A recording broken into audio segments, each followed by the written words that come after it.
Low Mustafa ಎಲ್ಲಿ ನಮ್ಮ upper ಪಟ್ಟು ಲೋ ತಿಪ್ಪ ಮುಂದಿನ ವಾರ ನಿಮ್ಮ ಪ್ರಾಣಿಗೆ ಕೊಡ್ತೀನಿ ಕಣ. ಅಯ್ಯೋ ಅಪ್ಪ ಅಪ್ಪ ದೇವ್ರೆ, ಇವತ್ತು ನನ್ನ ಮೇಲೆ ಕರುಣೆ ಬಂತೇನಪ್ಪ. ಇವತ್ತು ಫ್ರೀಯಾಗಿ ಗಡಂಗು ಫುಲ್. ದೂರ ದೂರಾನೆ ಯಾಕೆ ನಿಂತೇನಿ ಹೃದಯ ರಂಗೋಲಿ ಅಳುಕುತ್ತಿದೆ ಎಂದು. ಸೊ ಈ ಮನೆ ಮಾಡಿದ್ದು 2019 ಹೌದು ಸರ್. ಕಟ್ಟಿದ್ದ ಅಥವಾ ನೀವು ಸರ್ ಇದು ಕಟ್ಟಿದ್ದು ಸರ್. ಇದು ನಮ್ಮ ತಾಯಿ ಮಂಗಳಮ್ನವರು. ಹಾ ಸರ್. ಮನೆ ಮೇಲೆ ಕರ್ಕೊಂಡೋಗಿ ಇವ್ರನ್ನ ಚೆನ್ನಾಗಿ ಹೊಡೆದು ಒಂದಿನ ಮುಖಾಮುಖಿ ಎಲ್ಲ ಹೊಡೆದಾಕಿ ಕೈಯೆಲ್ಲ ಮುರಿದಾಕಿ ಕಳಿಸಿದ್ರು ಸರ್. ಆ ಟೈಮಲ್ಲಿ ನಮ್ಮ ಸಾಧು ಅಣ್ಣ ನಮಗೆ ತುಂಬಾ ಹೆಲ್ಪ್ ಮಾಡೋದಕ್ಕೆ ಸ್ವಲ್ಪ ಸರ್ವೈವ್ ಆದ್ವಿ ನಾವು. ಲೋಕದ ಕಣ್ಣಿಗೆ ರಾಧೆಯು ಕೂಡ 3ನೇ ಕ್ಲಾಸು ಓದಿದಂತಹ ಒಬ್ಬ ಕನ್ನಡದ ಹಳ್ಳಿಯ ಸಾಮಾನ್ಯ ಹುಡುಗ ಡಾಕ್ಟರ್ ರಾಜ್ಕುಮಾರ್ ಆಗ್ತಾರೆ, ಕನ್ನಡದ ಕಣ್ಮಣಿ ಆಗ್ತಾರೆ. ಇನ್ನು ಧ್ವನಿ ಸರಿ ಇಲ್ಲ, ಇನ್ನು ಹೆಸರು ತುಂಬಾ ಉದ್ದ ಇದೆ ಅಂತ ತಿರಸ್ಕಾರ ಆಗಿದಂತ ಒಬ್ಬ ಹುಡುಗ ಸೂಪರ್ ಸ್ಟಾರ್ ಅಮಿತಾಬ್ ಬಚ್ಚನ್ ಆಗ್ತಾರೆ. ಸಾಮಾನ್ಯ ಬಸ್ ಕಂಡಕ್ಟರ್ ಆಗಿದ್ದಂತಹ ಒಬ್ಬ ಹುಡುಗ ಸೂಪರ್ ಸ್ಟಾರ್ ರಜನಿಕಾಂತ್ ಆಗ್ತಾರೆ. ಹೀಗೆ ಅನೇಕ ಸಾಧಕರು ತುಂಬಾ ದೊಡ್ಡವರಾಗಿರುವಂತಹ ಉದಾಹರಣೆಗಳನ್ನ ನಾವು ಜೀವನದಲ್ಲಿ ನೋಡಿದ್ದೇವೆ, ಕೇಳಿದ್ದೇವೆ. ಅದೇ ರೀತಿ ಸ್ನೇಹಿತರೆ, ಇಲ್ಲಿ ನೋಡಲು ವಾಮನ, ಆದರೆ ಕಲೆಯಲ್ಲಿ ಪ್ರತಿಭೆಯಲ್ಲಿ ತ್ರಿವಿಕ್ರಮ ಆಗಿರುವಂತಹ ನಮ್ಮ ಕನ್ನಡದ ಖ್ಯಾತ ಹಾಸ್ಯ ಕಲಾವಿದರು ಹಾಗೂ ಸಂಗೀತ ನಿರ್ದೇಶಕರಾದಂತಹ ಸಾಧು ಕೋಕಿಲ ಅವರ ಬದುಕನ್ನು ನಾವು ಒಂಚೂರು ನೋಡೋಣ ಸ್ನೇಹಿತರೆ. ನಾವೀಗ ಸ್ನೇಹಿತರೆ ಸಾಧು ಕೋಕಿಲ ಅವರ ಸಹೋದರಿ ಉಷಾ ಅವ್ರನ್ನ ಮಾತಾಡ್ಸೋಣ ಸ್ನೇಹಿತರೆ. ಅಣ್ಣ ತಂಗಿ ಅಥವಾ ಅವ್ರ ಕುಟುಂಬ ತುಂಬಾ ಕಷ್ಟಪಟ್ಟು ನೋವು, ಹಿಂಸೆ, ಅವಮಾನ, ಹಸು, ಬಡತನ ಅನುಭವಿಸಿ ಕಲೆಯನ್ನ ಮೈಗೂಡಿಸ್ಕೊಂಡು ಬೆಳೆದಂತಹ ಕುಟುಂಬ ಸ್ನೇಹಿತರೆ ಅವ್ರದ್ದು. ಹೇಳ್ಕೊಂಡು ತಪ್ಕೊಳಕ್ಕೆ ಇದೇನ್ ಸಿನಿಮಾನ, ಇವಳು ರಂಭಾನ, ನಾನೇನ್ ರವಿಚಂದ್ರನ ಸರ್. ಸ್ನೇಹಿತರೆ, ನಮ್ಮ ಜೊತೆಗೆ ಈಗ ಉಷಾ ಕೋಕಿಲ ಮೇಡಮ್ ಇದ್ದಾರೆ. ಅಮ್ಮ ನಮಸ್ತೆ, ಹೇಗಿದ್ದೀರಿ? ನಮಸ್ತೆ ಸರ್, ಚೆನ್ನಾಗಿದ್ದೀನಿ. ಸೊ ಸ್ವಾಗತ ನಿಮಗೆ ಕಲಾ ಮಾಧ್ಯಮಕ್ಕೆ. Thank you sir. ನಿಮಗೆ ಸ್ವಾಗತ ನಮ್ಮ ಮನೆಗೆ. ವಾವ್, ಕನ್ನಡಿಗರಿಗೆ ಎಲ್ರಿಗೂ ಸ್ವಾಗತ. ಮಂಗಳ ನಿಲಯ ಅಂತ ಇಟ್ಟಿದ್ದೀರಿ, ಯಾರು ಮಂಗಳ? ಯಾಕೆ? ನಮ್ಮ ತಾಯಿ ಸರ್. ಮಂಗಳ ನಮ್ಮ ತಾಯಿ, ನಟೇಶ್ ನಮ್ಮ ತಂದೆ. ನಮ್ಮ ತಾಯಿ ಫಸ್ಟ್ ಹೋಗ್ಬಿಟ್ರು. ಸೊ ಅವರು ಹೋಗಿ 8 ತಿಂಗಳಾದ್ಮೇಲೆ ನಾನು ಮನೆ ತಗೊಂಡಿದ್ದು. ಸೊ 1 ವರ್ಷಕ್ಕೊಳಗೆ ಏನಾದರೂ ಒಂದು ಆಶೀರ್ವಾದ ಮಾಡ್ತಾರೆ ಅನ್ನೋದು ನನ್ನ ಲೈಫಲ್ಲಿ ನಿಜ ಆಯಿತು. ಅಂದರೆ ಮದುವೆ ಆಗತ್ತೆ, ಇಲ್ಲಾಂದರೆ ಮನೆ ಅವರು ಕೊಟ್ಟು ಹೋಗ್ತಾರೆ. 1 ವರ್ಷ ನಮ್ಮ ಜೊತೆನೇ ಇರ್ತಾರಂತಲ್ಲ, ಅವರು ಏನಾದರೂ ಒಂದು ಗಿಫ್ಟ್ ನಮಗೆ ಕೊಟ್ಟು ಹೋಗ್ತಾರೆ. ಆ ಥರದ್ರಲ್ಲಿ ನಾವು ಹೇಳ್ಬೇಕಂದ್ರೆ ಸರ್, ಕಲಾವಿದರಿಗೆ ನಿಮಗೆ ಆಲ್ಮೋಸ್ಟ್ ಎಲ್ಲೂ ಲೋನ್ ಆಗಲ್ಲ ಸರ್, ಲೋನ್ ಕೊಡಲ್ಲ ಅವರು. ಯಾಕೆಂದರೆ ನಮಗೆ ಮಳೆ ಬಂದರೆ ಬೆಳೆ. ಇವತ್ತು ಪ್ರೋಗ್ರಾಮ್ ಚೆನ್ನಾಗಿರುತ್ತೆ, ಒಂದು ದಿನದಲ್ಲೇ ಬೇಕಾದ್ರೆ ನಾನು 1 ಲಕ್ಷ ದುಡಿಬೋದು. ಅದೇ ನಾಳೆ ದಿನ ನನಗೇನೂ ಇರಲ್ಲ, ಸೇವ್ ಏನೂ ಇಲ್ಲ ನಮಗೆ. ಅಂದರೆ ಯಾವ ಏನು ಪ್ರೊಟೆಕ್ಷನು ಇರಲ್ಲ ಸರ್. ಆ ಥರ ಬಂದೇ ಬರುತ್ತೆ, ನಾನು ಹಿಂಗೆ ಇರ್ತೀನಿ ಅಂತ ಯಾವ ಕಲಾವಿದನೂ ಹೇಳಕ್ಕಾಗಲ್ಲ. ಅದರಲ್ಲಿ ದೊಡ್ಡದಾಗಿ ಪ್ರೂವ್ ಆಗಿದ್ದು ಅಂದ್ರೆ ಕೊರೋನಾ ಟೈಮು. ಎಲ್ಲರೂ ಒಂದು ಲೆವೆಲ್ ಅಲ್ಲಿ ಚೆನ್ನಾಗೇ ಇದ್ರು. ಒಂದು ಇವಾಗ ತರಕಾರಿ ಇರ್ಬೋದು, ಹೋಟೆಲ್ ಇರ್ಬೋದು, ಏನಾದ್ರು ಬಿಸ್ನೆಸ್ ಅವ್ರು ಆನ್ಲೈನ್ ಇಂದಾನೆ ಮಾಡ್ತಾ ಇದ್ರು. ಕೆಲವು ಕೆಲಸದವ್ರಿಗೆ ಅರ್ಧ ಸಂಬಳ ಆದ್ರೂ ಬರೋದು. ನಮ್ಗೇನಿದೆ ಸರ್, ನಾವು ಆಕ್ಚುಲಿ ಪಬ್ಲಿಕ್ ನ ಸೇರಿಸ್ತಾ ಇದ್ವಿ ಪ್ರೋಗ್ರಾಮ್ ಮಾಡಿ. ಅದೇ ಸೇರ್ಬಾರ್ದಾಗಿತ್ತಲ್ಲ, ಆ ರೆಕಾರ್ಡಿಂಗ್ ಹೋಗಂಗಿಲ್ಲ, ಅಲ್ಲಿ ಎಲ್ಲ ಸ್ಪ್ರೆಡ್ ಆಗುತ್ತೆ ವೈರಸ್ ಅಂತ. ಏನೂ ಇಲ್ಲ ಸರ್, ಮನೇಲೆ ಕೂತ್ಕೊಂಡಾಗ ಆ ಟೈಮಲ್ಲಿ ನಮ್ಮ ಸಾಧು ಅಣ್ಣ ನಮಗೆ ತುಂಬಾ ಹೆಲ್ಪ್ ಮಾಡೋದಕ್ಕೆ ಸ್ವಲ್ಪ ಸರ್ವೈವ್ ಆದ್ವಿ ನಾವು. ಇಲ್ಲ ಅಂದ್ರೆ ಆ ಥರ ಅಲ್ವಾ. ಸೊ ಆ ಒಂದು ಟೈಮಲ್ಲಿ ನಮ್ಮ ತಾಯಿ ಹೋದಂಥ ಒಂದು ಟೈಮಲ್ಲಿ 8 ತಿಂಗಳಲ್ಲಿ ನಾನು ಮನೆ ತಗೊಳ್ತೀನಿ, ನನಗೆ ಲೋನ್ ಆಗತ್ತೆ ಅಂತ ಹೇಳಿದ್ರೆ ದಟ್ ಈಸ್ ಮಿರಾಕಲ್. ಅದು ನಮ್ಮ ತಾಯಿದು ಆಶೀರ್ವಾದ ಸರ್, ಖಂಡಿತ. ಅದಕ್ಕೆ ನಮ್ಮ ತಾಯಿ ಹೆಸರು ಇಟ್ಟಿದೆ. ಓ, ಮಂಗಳಮ್ನವರ ಆತ್ಮಕ್ಕೆ ಖಂಡಿತ ದೇವರು ಒಳ್ಳೇದು ಮಾಡ್ತಾರೆ ಕೇಳ್ಕೊಂಡು. ನೋಡ್ಬೋದಾ ನಿಮ್ಮ ಮನೆ? ಬನ್ನಿ ಸರ್, ಪ್ಲೀಸ್. ಕಲಾವಿದ್ರ ಮನೆ ನೋಡೋಣ ಪ್ಲೀಸ್. ಸೊ ಇದು ಕಟ್ಟಿದ್ದ ಅಥವಾ ನೀವು? ಸರ್ ಇದು ಕಟ್ಟಿದ್ದು ಸರ್, ಕಟ್ಟಿದ್ದು. ಇದು ನಮ್ದು ಬ್ಲ್ಯಾಕಿ. ಈಗ ಒಂದು 3 ತಿಂಗಳು ಅದು ನಮ್ಮನ್ನ ಬಿಟ್ಟು ಹೋಗಿದ್ದು. ಬ್ಲ್ಯಾಕಿಗೆ ಲಾಸ್ಟ್ ಅಲ್ಲಿ ಅದಕ್ಕೆ ಸಫರ್ಡ್ ಫ್ರಮ್ ಕ್ಯಾನ್ಸರ್ ಸರ್. ನಾಯಿಗೂ ಕ್ಯಾನ್ಸರ್ ಬರುತ್ತಾ? ನೋಡಿ ಸರ್, ನನಗೆ ಗೊತ್ತೇ ಇರಲಿಲ್ಲ ಸರ್. ಅದು ಲೈಫ್ ಸ್ಟೈಲ್ ನೋಡ್ಬಿಟ್ಟು ಗೀತಾ ಫಿಲಮ್ ನೋಡಿದಷ್ಟೇ ಆಗೋಯ್ತು ಸರ್ ನನಗೆ. ಓ, ಹೀರೋಯಿನ್ ಲಾಸ್ಟ್ ತೊಂದರೆ ಆಗುತ್ತಲ್ಲ. ಹೌದು ಸರ್. ನನ್ನ ಜೀವನಿ ನನ್ನ ಬಾಳ ಜ್ಯೋತಿ ನೀನು. ತುಂಬಾ ಫೈಟ್ ಮಾಡ್ತು, ನಮ್ಮ ಜೊತೆ ಇರ್ಬೇಕು ಅನ್ನೋ ಆಸೆ ಅದಕ್ಕೆ ತುಂಬಾ ಇತ್ತು ಸರ್, ತುಂಬಾ ಇತ್ತು. ಅದಕ್ಕೆ ಫುಲ್ಲು ಗಡ್ಡೆ ಬಂದು ಬ್ಲಡ್ ವಾಮಿಟ್, ಬಾಯಿಲೆಲ್ಲ ಬ್ಲಡ್ ಬರ್ತಾ ಇದೆ. ಆದ್ರೂ ಅದು ಮೇಲೆ ಬಂದು ನಮ್ಮ ಹತ್ರನೇ ಕುತ್ಕೋತಿತ್ತು. ಆ ಥರ ಮಾಡೋದಲ್ಲ ಅದು ಯಾವಾಗಿದ್ರು ಅಲ್ಲೇ ವೆರಂಡಾನೆ, ಅಲ್ಲಿ ಮನೆ ಇದೆ ಅದಕ್ಕೆ, ಅದೇ ಆದದ್ದು. ಬಟ್ ಲಾಸ್ಟಲ್ಲಿ ಅದು ಗೊತ್ತಾಗ್ಬಿಟ್ಟಿದೆ, ಇರ್ತಾನೆ ಇರಲಿಲ್ಲ ಸರ್. ಅಷ್ಟು ಬ್ಲಡ್ ಬರ್ತಾ ಇದ್ರು ಸೋರ್ಸ್ಕೊಂಡೇ ಬಂದು ಮೇಲ್ ಬಂದು ನಮ್ಮ ಜೊತೆ ಇರ್ತಿತ್ತದು. ನೀವು ಅದನ್ನ ರಕ್ತ ಸೋರಿಸ್ತಾ ಬೈತಾನೆ ಇರಲಿಲ್ಲ? ಇಲ್ಲ ಸರ್, ಅದು ಹೆಂಗೆ ಸರ್, ಅದು ನಮಗೋಸ್ಕರ ಪ್ರಾಣ ಕೊಡ್ತಿತ್ತು ಸರ್. ಒಂದು ಹಾವು ಬಂದರೂ ಬಿಡ್ತಾ ಇರಲಿಲ್ಲ. ಅದು ಹಾವು ಜೊತೆ ಫೈಟ್ ಮಾಡಿದೆ. ಹಾವೇ ಇದನ್ನ ಕಂಡು ಓಡೋಗಿದೆ ಸರ್ ನಮ್ಮ ಮನೆಯಲ್ಲಿ. ಯಾಕಂದ್ರೆ ಇದೆಲ್ಲ ಸ್ವಲ್ಪ ನೇಚರ್ಲಿ ಇದೆಲ್ಲ ಹೊಸ ಲೇಔಟ್ ಇಂದ. ಬನ್ನಿ ಸರ್, ಬನ್ನಿ ಸರ್. ಈಗ ಮತ್ತೆ ನಾಯಿ ಸಾಕಿದ್ರಾ?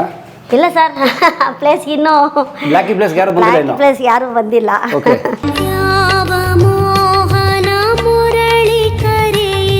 ಇದು ನಮ್ಮ ತಾಯಿ ಮಂಗಳೂರಿನವರು. ಹಾಂ ಸರ್, ಇದು ಯಾವ ವರ್ಷ ನಮ್ಮ ದೇವ್ರ ಮನೆ ಸರ್. 2018 ಸರ್. 18 ಅಮ್ಮ ತಿಳ್ಕೊಂಡು. ಹಾಂ ಸರ್, ಏನಾಗಿತ್ತು? 2008. ಅಮ್ಮಗೆ ಒಂದು 74 ಆಗಿತ್ತು, ಬಟ್ ಲಂಗ್ಸ್ ಪ್ರಾಬ್ಲಮ್ ಆಗಿತ್ತು ಸರ್ ಅವ್ರಿಗೆ. ತಂದೆಯವರು? ನಮ್ಮ ತಂದೆ, ನಮ್ಮ ತಾಯಿ ಹೋಗಿ 3 ವರ್ಷಕ್ಕೆ ಅವರು ಹೋಗ್ಬಿಟ್ರು. ಅವ್ರಿಗೆ ನಮ್ಮ ತಾಯಿ ಬಿಟ್ಟಿರೋಕ್ಕಾಗಿಲ್ಲ ಸರ್. ತುಂಬ ಅವರು ಒಂಥರ ತುಂಬ ಅನ್ಯೋನ್ಯವಾಗಿದ್ರು. ಸೊ ಅವ್ರಿಗೆ ಬಿಟ್ಟಿರೋಕ್ಕಾಗಿಲ್ಲ. ನಟೇಶನ್ ಅಂತ. ಓಕೆ, ಬನ್ನಿ ವೆರಿ ನೈಸ್. ಬನ್ನಿ ಸರ್, ಕುತ್ಕೊಳ್ಳಿ. ಸೊ ಈ ಮನೆ ಮಾಡಿದ್ದು 2019 ಸರ್? ಹೌದು ಸರ್. ನೈಸ್. ಅಮ್ಮ ಇವರು? ಸರ್ ಇದು ನಮ್ಮ 3ನೇ ಅಣ್ಣ ಸರ್.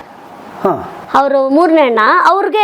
ಅವ್ರಿಗೆ ಗೊತ್ತಾಗಿರಲಿಲ್ಲ, ಅದು ಅವ್ರದ್ದು ಕಿಡ್ನಿ ಪ್ರಾಬ್ಲಮ್ ಆಗಿಬಿಟ್ಟಿತ್ತು. ಓಕೆ. ಅವ್ರು ಲಾಸ್ಟ್ ಸ್ಟೇಜಲ್ಲಿ ಗೊತ್ತಾಗಿದ್ದು. ಬಟ್ ಅವರು ಡಯಾಲಿಸಿಸ್ ಆ ಥರ ಹೋಗೋಕ್ಕೆ ಮುಂಚೆನೇ ಅವ್ರಿಗೆ ಪ್ರಾಬ್ಲಮ್ ಆಯಿತು ಸರ್. ಜಸ್ಟ್ ಹಿ ವಾಸ್ 34-35 ಅಷ್ಟೇ. ಅಯ್ಯೋ. ನಮ್ಮಲ್ಲಿ ನಮ್ಮ ಪೈಕಿ ತುಂಬ ಬ್ಯೂಟಿ ಅವರೇ ಸರ್. ಬೆನೆಡಿಕ್ಟ್ ಅಂತ. ಇಡೀ ಕರ್ನಾಟಕದಲ್ಲೇನೆ ಪರ್ಕ್ಯೂಷನ್ಸ್ ಅಂದ್ರೆ ಬೆನೆಡಿನೇ. ಪರ್ಕ್ಯೂಷನ್ಸ್ ಅಂದ್ರೆ ಸರ್ ಎಲ್ಲ ತಾಳವಾದ್ಯಗಳು, ತಾಳವಾದ್ಯ ಎಲ್ಲ ಸೈಡ್ ಇನ್ಸ್ಟ್ರೂಮೆಂಟ್ಸ್. ಅದರಲ್ಲಿ ಗಟ್ಸಿಂಗಾರಿ ಅಂದ್ರೆ ಬೆನೆಡಿಕ್ಟ್ ಅಂತ ಕರೆಯೋರು. ಆರೆಂಜ್ ಹೆಸರುವಾಸಿ. ಅವರೇ ಸರ್ ಜಾಸ್ತಿ. ಅವರೇ ಇಲ್ಲಿ ನುಡಿಸ್ತಾ ಇದ್ದಿದ್ದು ಅದೊಂದು ಗಟ್ಸಿಂಗಾರಿ, ಅದು ಮಡಿಕೆ ತರ ಇರುತ್ತಲ್ಲ, ಅದರಲ್ಲಿ ತುಂಬಾ ಫೇಮಸ್ ನಮ್ಮಣ್ಣ. Okay.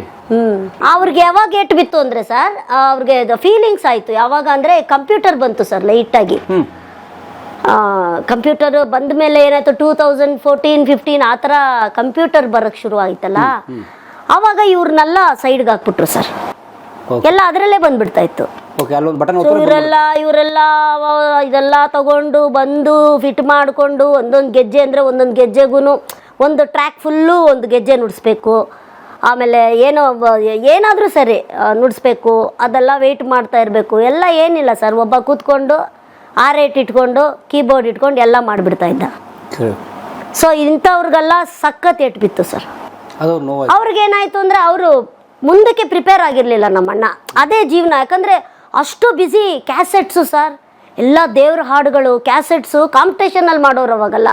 Arvind studio, Arun studio, ಎಲ್ಲ ಸ್ಟುಡಿಯೋಗಳೂ ಫುಲ್ಲು ಬ್ಯುಸಿ. ಯಾಕೆಂತಂದ್ರೆ ಈಗ ಮಾದೇಶ್ವರಂದು ಹಾಡು ಆಗ್ತಿರ್ಬೇಕಾದ್ರೆ ಎಲ್ಲ ಮುಂದಾಗ್ತಿತ್ತು, ಎಲ್ಲ ಮುಂದಾಗ್ತಾ ಇದ್ರದೆ ಇನ್ನು ದೊಡ್ಡಮ್ಮ ತಾಯಿದು ಮಾಡ್ತಿದ್ರು. ಆ ಥರ ಒಬ್ಬೊಬ್ರು ಒಂದೊಂದು ಮಾಡ್ತಾನೆ ಇರ್ತಿದ್ರು. ಭಾವಗೀತೆಗಳು, ಜನಪದ ಗೀತೆಗಳು ಎಲ್ಲದಕ್ಕೂ ಸೈಡ್ ಇನ್ಸ್ಟ್ರೂಮೆಂಟ್ ಬೇಕೇ ಬೇಕು ಸರ್. ಅಲ್ಲಿ ಎಲೆಕ್ಟ್ರಿಕ್ ಇನ್ಸ್ಟ್ರೂಮೆಂಟ್ಸು ಸ್ವಲ್ಪ ಕಮ್ಮಿನೇ ಸರ್ ಯೂಸ್ ಮಾಡ್ತಾ ಇದ್ದಿದ್ದು.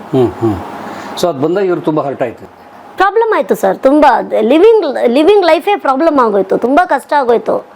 ಆಮೇಲೆ ಅವ್ರು ಏನು ಮಾಡೋದು ಅಂತ ಹೇಳುವಾಗ ತುಂಬ ಚೆನ್ನಾಗಿ ಕಾರ್ ಓಡಿಸ್ತಾ ಇದ್ರು ಅವರು. ಸೊ ಅವ್ರು ಏನು ಮಾಡಿದ್ರು, ಒಂದು ಬ್ಯಾಂಕಲ್ಲಿ ಕೆಲ್ಸಕ್ಕೆ ಕೊಟ್ಟೋದ್ರು. ಬ್ಯಾಂಕಲ್ಲಿ ಕೆಲ್ಸಕ್ಕೆ ಹೋದ್ರು. ಬ್ಯಾಂಕಲ್ಲಿ ಅಂದ್ರೆ ರಿಕವರಿ ಅಂತಂದ್ರೆ ಈಗ ಮನೆ ತಗೊಂಡಿರ್ತಾರೆ, ಇಲ್ಲ ಗಾಡಿ ತಗೊಂಡಿರ್ತಾರೆ, ದುಡ್ಡು ಕಟ್ಟಿರಲ್ಲ ಅಂತವ್ರ ಹತ್ರ ಇವ್ರನ್ನ ಕಳಿಸ್ತಾ ಇದ್ರು ಅವರು.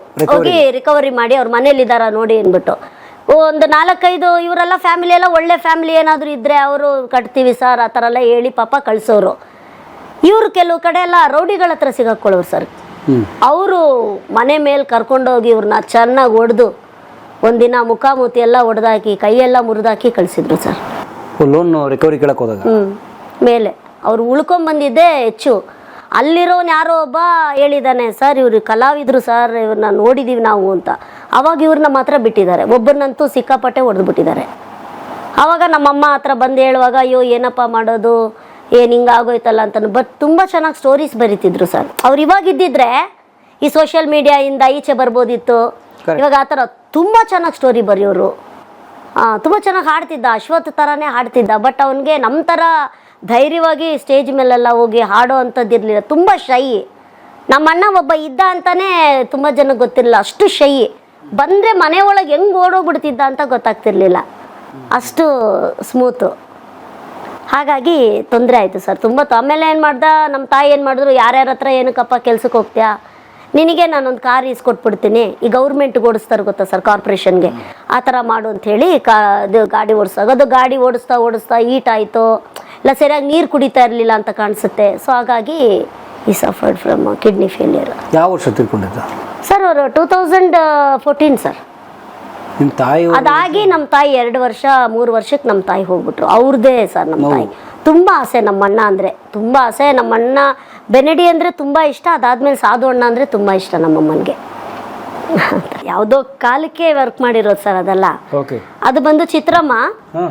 ಚಿತ್ರಮ್ಮ ಬಂದು ಇವರು ಹಂಸಲೇಖ ಸರ್ ಒಂದು ಶೋ ಮಾಡಿದ್ರು ಸರ್ ಮೈಸೂರಲ್ಲಿ. ಅವಾಗ ಇವರು ರಾಜ್ಕುಮಾರ್ ಸರ್ ಸತ್ತಿದ್ದ ಟೈಮಲ್ಲಿ ಅಲ್ಲಿ ದೊಡ್ಡ ಗ್ರೌಂಡ್ ಇದೆ ಮೈಸೂರಲ್ಲಿ. ತುಂಬಾ ಜನ ಮಾಡ್ತಾರೆ ಸರ್ ಅಲ್ಲಿ ಶೋ. ಅದು ಹೆಸರು ಮಾಡ್ತಾರೆ, ಕಲಾಮಂದಿರ ಅಲ್ಲ ಸರ್, ಬ್ಯಾಕ್ ಸೈಡ್ ತುಂಬಾ ದೊಡ್ಡ ಗ್ರೌಂಡ್ ಅದು. ಈಗ ಕೂಡ ಮೊನ್ನೆ ಕೂಡ ಒಂದು ಶೋ ಆಯ್ತು. ಅಲ್ಲಿ ಮಾಡಿದಾಗ ಹರಿಹರನ್ ಸಾರು, SP ಸಾರು, ಚಿತ್ರಮ್ಮ ಇವರೆಲ್ಲ ನಮ್ ಜೊತೆನೆ ಕೂತ್ಕೊಂಡು ರಿಹರ್ಸಲ್ ಮಾಡ್ತಾ ಇದ್ರು ಸರ್ 3 ದಿನಾನು. 3 ದಿನಾನು. ಇದು ಬಂದು ಹಂಸಲೇಖ ಸರು ಪಿಟೀಲ್ ಚೌಡಯ್ಯ ಇದರಲ್ಲಿ ಒಂದೊಂದು ತಿಂಗಳು ಒಬ್ಬೊಬ್ರು ಲೆಜೆಂಡ್ದು ಪ್ರೋಗ್ರಾಮ್ ಮಾಡ್ತಾ ಇದ್ರು ಸರ್. ಒಂದೊಂದು ತಿಂಗಳು ಒಬ್ಬೊಬ್ರದ್ದು. ಉದಾಹರಣೆಗೆ ಒಂದು ತಿಂಗಳು SPB ಸರ್, ಆದ್ಮೇಲೆ ಒಂದ್ ತಿಂಗಳು S ಜಾನಕಮ್ಮ, P ಸುಶೀಲಾ ಅವರು. ಯಾರ್ಯಾರನ್ನ ಕರ್ಸಕ್ಕಾಗಿಲ್ವೋ ಅವ್ರನ್ನೆಲ್ಲ ಕರ್ಸು, ಶಂಕರ್ ಮಹಾದೇವನು ಅವ್ರದ್ದೆಲ್ಲ ಮಾಡ್ತಾ ಇದ್ರು ಸರ್. ಒಂದು 6 ತಿಂಗಳು ನಡೀತು. 7ನೇ ತಿಂಗಳು ಸ್ವಲ್ಪ ಡಿಸ್ಟರ್ಬೆನ್ಸ್ ಆಗಿ ಸ್ಟಾಪ್ ಆಯ್ತು. ಆಕ್ಚುಲಿ ಅವರೊಂದು ಕ್ಯಾಲೆಂಡರ್ ಮಾಡಿದ್ರು, ಈ ತಿಂಗಳು ಇವ್ರದ್ದು ಅಂತ ಹೇಳ್ಬಿಟ್ಟು ಇಡೀ ವರ್ಷದ ಪ್ರೋಗ್ರಾಮ್ ಪ್ಲಾನ್ ಮಾಡಿದ್ರು. ಎಷ್ಟು ಒಳ್ಳೆ ಕಾರ್ಯಕ್ರಮ. ಹೌದು ಸರ್, ಅದೇನಕ್ಕೋ ಡಿಸ್ಟರ್ಬ್ ಆಗಿ ಹಂಗಾಗೈತೆ. ಬನ್ನಿ ಸರ್. Yes please. ಮುಗಿಯದ ಮೌನ ನಾ ಹೇಗೆ ತಲುಪಲಿ